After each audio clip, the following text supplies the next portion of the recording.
بہت سے لوگوں کا یہ سوال رہتا ہے کہ آپ ہیں کون. انانومس سی رہتی ہیں اور آئی ٹی پہ بہت بات کرتی ہیں. ذرا لوگوں کو بتائیں کہ انٹروڈکشن کیا ہے آپ کا, آپ ہیں کون, کہاں سے آئی ہیں, کس دنیا سے آئی ہیں جو آئی ٹی پہ بات کرتی ہیں, اور اسٹڈیز کیا ہیں. میرا بیک گراؤنڈ جو ہے وہ پورا ٹیک میں ہی ہے. میں نے کمپیوٹر سائنس میں انڈر گریڈ کیا ہے فرام فاسٹ یونیورسٹی ان اسلام آباد, اور اس کے بعد پھر میں ایمسٹرڈیم چلی گیا. I join Cisco. Cisco is a ملٹی نیشنل company, it's a $214 billion company. وہاں پہ I joined as an engineer, pre sales engineer.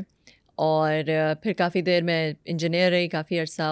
اس دوران میں نے بہت ساری سسکو کی جتنی بھی certification, C C N A, D P, N P, W P, اور پھر فائنلی میں نے سی سی آئی بھی کیا. سی سی آئی جو ہے وہ سسکو کا سب سے ایک ایکسپرٹ لیول سرٹیفکیشن ہوتا ہے, جو کہ دنیا میں میرا خیال ہے ابھی 48,000 لوگوں کے پاس ہے صرف. تو وہ کیا. اس کے بعد پھر میں خیر سسکو میں گرو ہوتی رہی, and then I was most recently a global account director in Cisco in Sydney میں تھی. And then I return to Pakistan in 2020. اس کے بعد میں نے پھر then I became part of the founding team of اندر company in the Silicon Valley. اس میں ہم نے کافی پیسے ریز کیے. اس میں ہم نے $33.5 million ریز کیے سیریز اے میں.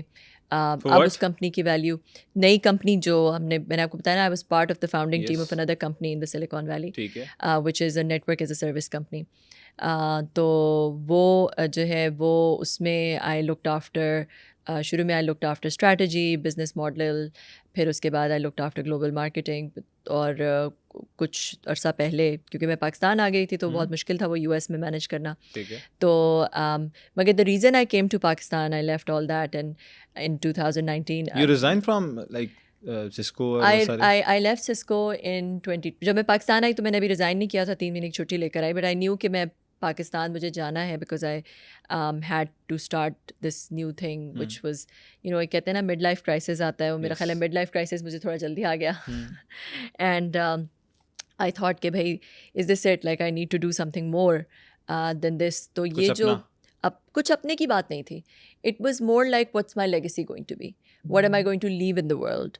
اینڈ مجھے کوئی ایسی چیز کرنی چاہیے which kind of leaves the world in a slightly better place, because I came into the world. تو میں نے وہ جو ہے ایک چیریٹی کے اوپر, کیونکہ میں نے آسٹریلیا میں MBA کیا. جب میں آسٹریلیا میں تھی جاب کے ساتھ ہی میں نے ایک سوشل امپیکٹ پہ ایک ڈگری کی, اور میں نے ریئلائز کیا کہ جو پورا فلنتھروپکس یہ چیریٹی سیکٹر ہے, اتنی چیریٹی جیسے دیکھیں پاکستان میں ہوتی ہے, پھر بھی غربت ادھر کی ادھر ہے. چیریٹی میں ٹرانسپیرنسی نہیں ہے, پیسے دیتے ہیں ایک بلیک باکس میں چلا جائے, آپ کو نہیں پتا ان پیسوں کا کیا ہوتا ہے.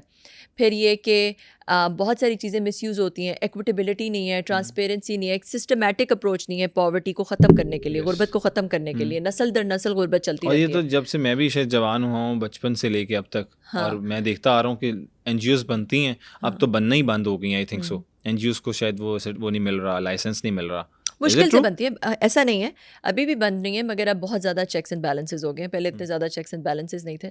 بٹ دا پوائنٹ از کہ کوئی دیکھیں ٹیکنالوجی میں یہ صلاحیت ہے کہ ٹیکنالوجی ایک سسٹمیٹک طریقے سے ایک انڈسٹری کو آ کے ڈسرپٹ کر دیتی ہے. اس کے اندر ٹرانسپیرنسی لے آتی ہے, کنوینئنس لے آتی ہے, فرکشن لیس اسے بنا دیتی ہے, اس کے اندر سمپلسٹی لے آتی ہے, اس کے اندر جو ہے ویزیبلٹی لے آتی ہے, اس کے اندر ایکویٹیبلٹی لے آتی ہے, شفافیت جسے ہم. تو بہت ساری یہ ٹیکنالوجی میں صلاحیت ہے. اب دیکھیں پہلے آپ جاتے تھے سڑک پہ کھڑے ہوتے تھے, اور پھر کوئی ٹیکسی آتی تھی تو آپ اس کو ایسے ایسے کرتے تھے, روکتے.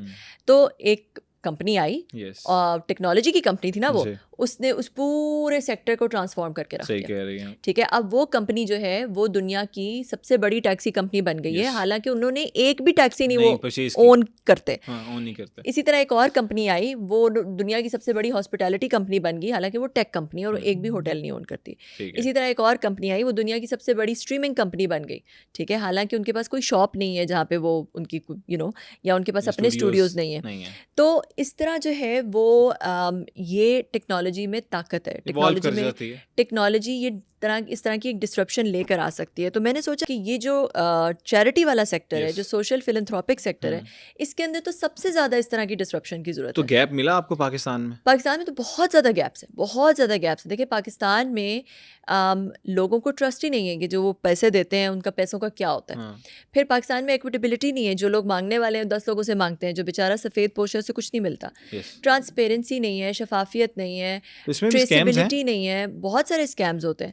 تو اس وجہ سے اگر آپ ٹیک کو لیں، ٹیک ہر چیز کھول کے رکھ دیتا ہے، ہر چیز کو ویزیبل کر دیتا ہے اور پھر آسان بھی کر دیتا ہے. جو باہر بیٹھا جو پاکستانی ہے، جو امریکہ میں یا کینیڈا میں بیٹھا ہے اوورسیز، اس کو وہ چاہتا ہے کہ وہ پاکستان میں ہیلپ کرے، but there is no easy way to do it. تو ہم نے اتنا آسان اس کو کر دیا اس کے لیے کہ جس طرح وہ اپنے کریڈٹ کارڈ میں اوبر کے لیے کوئی پے کرتا ہے اپنے کریڈٹ کارڈ ڈال کے، فوڈ پینڈا پاکستانی سمجھتے ہیں، وہ کریڈٹ کارڈ سیو کر لیتے ہیں، کسی اس کے لیے کلک کے تھرو پے کرتے.